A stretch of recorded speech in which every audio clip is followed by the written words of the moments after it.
Hello दोस्तों, नमः शिवाय। दोस्तों, कामदा एकादशी आने वाली है। 2024 में जो कामदा एकादशी है वो 19 अप्रैल शुक्रवार की पड़ रही है। सब प्रथम तो आपको बहुत बहुत शुभकामनाएं और बधाई। इस दिन करें क्या? अगर आप व्रत रख रहे हैं तो भी पूजा करें, अगर व्रत नहीं रख रहे हैं तो भी प्रातःकाल स्नान करें, एक चौकी स्थापित करें, चौकी पर लाल कपड़ा है, पीला कपड़ा बिछा दें, भगवान की कोई सुंदर सी फोटो या प्रतिमा हो, विष्णु लक्ष्मी जी की, वो रख सकते हैं। अगर किसी कारणवश आपके पास विष्णु लक्ष्मी जी की फोटो या प्रतिमा नहीं है तो आप जो है भगवान श्री कृष्ण और राधिका जी की भी रख सकते हैं। अब क्या करें? आप भगवान के जो है केसर से तिलक करें, पीले फल हैं, पीली मिठाई है, पीले फूल भगवान को अर्पण करें, पीले वस्त्र अर्पण करें, पंजीरी बनाएं, पंजीरी का भोग लगाएं, केले का भोग लगाएं। लेकिन एक बात का ध्यान रखना आपको, पंचामृत का अगर आप भोग लगा रहे हैं तो उसमें तुलसी के पत्ते जरूर डालें और तुलसी की एक माला बनाएं, उन पर हल्दी का तिलक करने के बाद भगवान को अर्पण कर दें।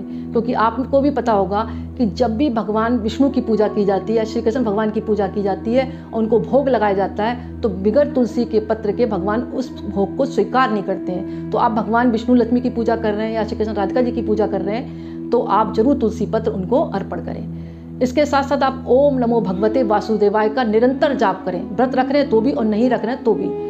ओम विष्णवे नमः, ओम विष्णवे नमः या ओम नमो भगवते वासुदेवाय, इस तरह आप जाप करें। और मंदिर में केले के 2 पौधे लगा सकते हैं आप और उसको सींचें। जैसे जैसे केले का पौधा बड़ा होगा ना, वैसे वैसे उसमें जब फल आएंगे तो आपका भाग्य उदय होगा।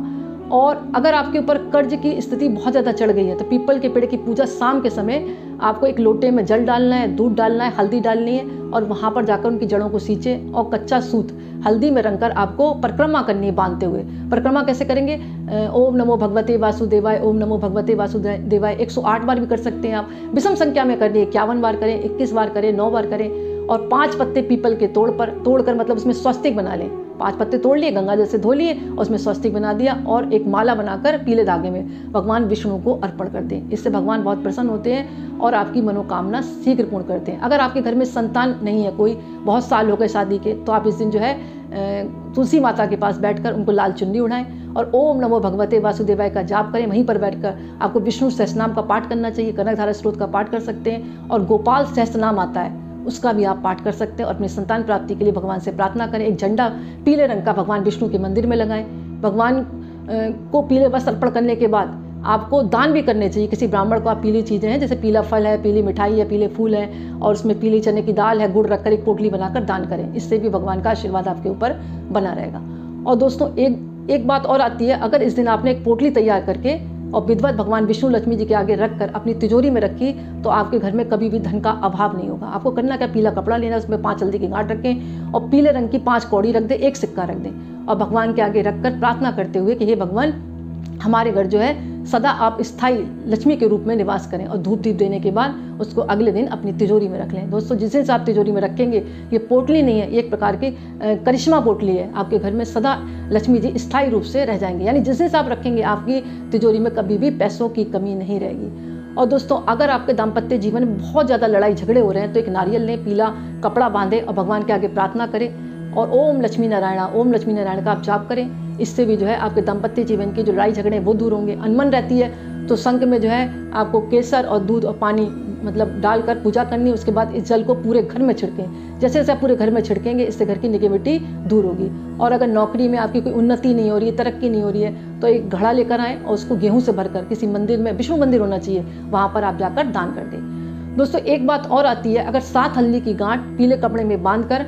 और चने की दाल रखकर और गुड़ रखकर और अगर हम किसी केले के पेड़ की पूजा करते हैं वहाँ पर बैठकर और पीले धागे से बांधते हुए परिक्रमा करते हैं और मंत्र का जाप करते हैं, ओम नमो भगवते वासुदेवाय, ओम नमो भगवते वासुदेवाय, तो हमारी शादी में जो दिक्कतें आ रही हैं उससे शादी के जल्दी योग बनते हैं। और जिनकी शादियाँ हो गई हैं, लड़ाई झगड़े बहुत ज़्यादा होते हैं तो उनमें भी लड़ाई झगड़े बंद हो जाते हैं। दोस्तों, ये कामदा एकादशी पे तो आपको करना ही करना है। केले के पेड़ के पास जाएं, 7 हल्दी की गांठ चढ़ाएं, वहाँ पर पीला कपड़ा बांध दें, आप चने की दाल और गुड़ चढ़ा दें और एक दीपक जला दें और प्रार्थना करें। क्योंकि ऐसा कहा जाता है शास्त्रों में कि पीपल के पेड़ पर और केले के पेड़ पर भगवान विष्णु का सदा के लिए निवास होता है। तो ये पेड़ नहीं है, सदिश विष्णु देवता है, इसलिए आप इनकी पूजा करें। एक काम और कर सकते हैं, वहाँ पर एक धागा बनाए पीले रंग का, आप या घर से ले जाएं, उसमें हल्दी लगाएं, 9 गांठें बना दें। आपकी जो भी मनोकामना है वहाँ पर आपको रखकर बाद में इसको जो है आपकी जो पुरुष वर्ग है वो दाई भुजा में बांधे और जो महिला वर्ग है वो बाईं भुजा में बांधे, यानी जो पुरुष है वो दाईं भुजा में बांधेगा और महिला बाईं भुजा में बांधेगी। गले में भी धारण कर सकते हैं। इससे भी कहा जाता है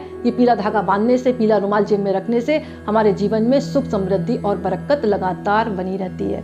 और दोस्तों इस दिन कुछ कार्य वर्जित होते हैं, जैसे अगर व्रत रख रहे हैं तो सोए नहीं आप, और पत्ते पेड़ ना तोड़ें इस दिन, नाखून बाल ना काटें, और ब्राह्मण को कुछ ना कुछ दान जरूर दें। जो भी आपके पास हो, श्रद्धा आपके पास है उतना दान दें अपनी जेब को देखते हुए। और निंदा चुगली में ना रहें, बड़ों का आदर करें, अपशब्द ना बोले, किसी को लहसुन प्याज का सेवन ना करें, मांस मदिरा का सेवन ना करें, चावल का उपयोग ना करें, सेम सब्जी इस दिन नहीं खानी चाहिए। और ये भी कहा जाता है चावल का भी सेवन नहीं करना चाहिए, क्योंकि चावल जो है चंद्रमा का प्रतीक है, और चंद्रमा किसका कारक है? मन का कारक है। अगर हम चावल खाते हैं तो हमारा मन भटकता है, इसीलिए एकादशी वाले दिन चावल वर्जित होते। दातुन नहीं करना चाहिए, बैगन का सेवन नहीं करना चाहिए।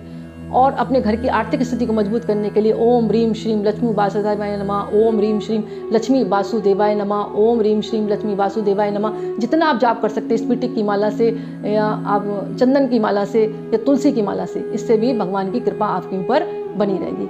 और अगर आप चाहते हैं आपके पापों का क्षय हो तो क्लीम कृष्णा क्लीम कृष्णा क्लीम कृष्णा क्लीम कृष्णा, ये भी मंत्र इसका जाप कर सकते हैं। और पितरों की आशीर्वाद लेने की, पितरों को खुश रखने के लिए आप गीता के 11वें अध्याय का पाठ करें। यानी इस दिन आप अपने पितरों को भी याद जरूर करें, जिनकी वजह से आपको ये शरीर मिला है, क्योंकि हमारे पितर हैं तभी हम दुनिया में, हमारे पितर नहीं होते तो हम दुनिया में होते ही नहीं। उनका ये आपके ऊपर एक प्रकार का एहसान है। तो आप एकादशी वाले दिन उनकी प्रसन्नता के लिए भी 11 अध्याय का पाठ गीता का जरूर करें। और दोस्तों इसकी एक कथा आती है जो सायंकालीन आपको जरूर सुननी चाहिए अगर आप व्रत रख रहे हैं। कथा इस प्रकार है, एक भोगीपुर नगर में एक राजा रहता था, उसका नाम था पुंडरिक। पुंडरिक राजा जो था, उसके राज्य में क्या था, अप्सराएं भी थी, किन्नर भी थे, और मतलब गंधर्व भी थे। ये सब रहते थे और दरबार में नाचा करते थे, गाना गाया करते थे। तो उसी दरबार में उनके एक ललिता और ललित नाम के 2 गंधर्व रहते थे। ललित जो था गाना गाया करता था, और इसी प्रकार एक दिन दरबार राजा ने लगा रखा था। तो ललित जो था उस गा तो रहा था, गाते गाते उसकी नजर ललिता पे पड़ी तो उसका जो ध्यान भटक गया।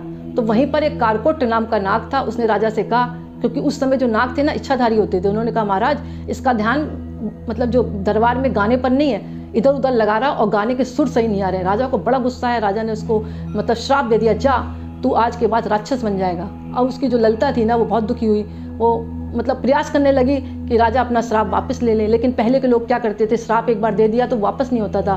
तो अब ललिता जगह जगह भटकने लगी, रोने लगी कि ललित को तो राक्षस बन गया, क्योंकि इधर राजा ने श्राप दिया वो राक्षस बन गया।